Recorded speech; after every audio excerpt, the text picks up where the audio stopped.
En América Latina, el español es la lengua común. Se habla en México, Argentina, Colombia, Perú y en casi toda la región sin conflicto. Nadie se pelea por el idioma, nadie organiza marchas para defenderlo, bueno, salvo las comunidades indígenas que llevan siglos luchando por no perder sus lenguas. Y hoy muchas de estas lenguas están en peligro de extinción, desplazadas por el español y la falta de políticas que las protejan.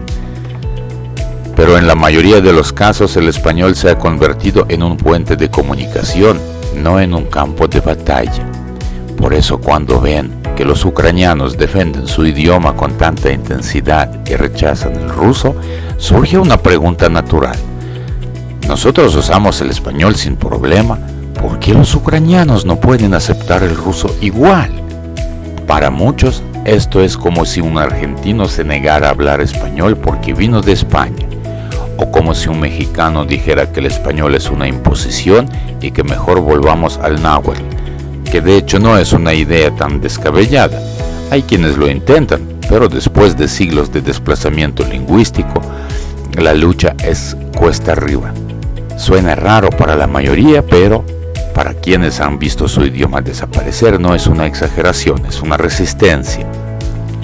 Muchos latinoamericanos ven el idioma como algo neutral, una herramienta de comunicación sin carga política. Pero en Ucrania el idioma ha sido una herramienta de dominación durante siglos. Básicamente, el ruso no llegó con flores y abrazos, sino con decretos, prohibiciones y un mensaje claro: habla ruso o cállate.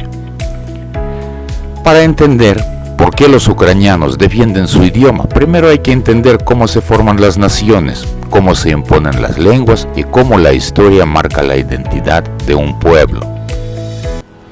Cuando los conquistadores llegaron a América, encontraron un continente con una enorme diversidad lingüística. Más de 2000 lenguas indígenas coexistían, habladas por pueblos que no compartían una identidad nacional unificada. Las lenguas indígenas no estaban unificadas, lo que facilitó la adopción del español como medio de comunicación. Con el tiempo, el español se convirtió en la lengua franca natural de América Latina.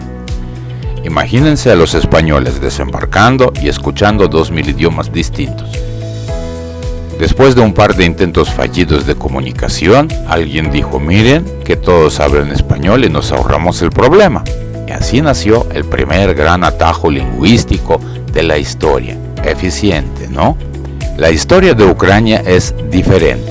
A diferencia de América Latina, Ucrania ya tenía una lengua nacional consolidada mucho antes que el ruso apareció y comenzó su expansión. El ruso no llegó como una opción, sino como una imposición forzada. Durante siglos, el Imperio ruso y luego la URSS aplicaron políticas de rusificación diseñadas para eliminar el ucraniano. En lo esencial fue un habla ruso o no hables nada. Los rusos no dijeron tu idioma es lindo pero el nuestro es obligatorio. No, fueron más directos.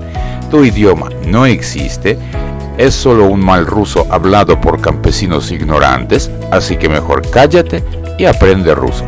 Y si no lo aprendías, bueno, siempre había maneras de convencerte. En Europa, la identidad nacional no se construyó de la noche a la mañana. Durante siglos, los pueblos europeos evolucionaron desde estructuras tribales hasta etnias consolidadas y finalmente, en los siglos XVIII y XIX, se convirtieron en naciones modernas.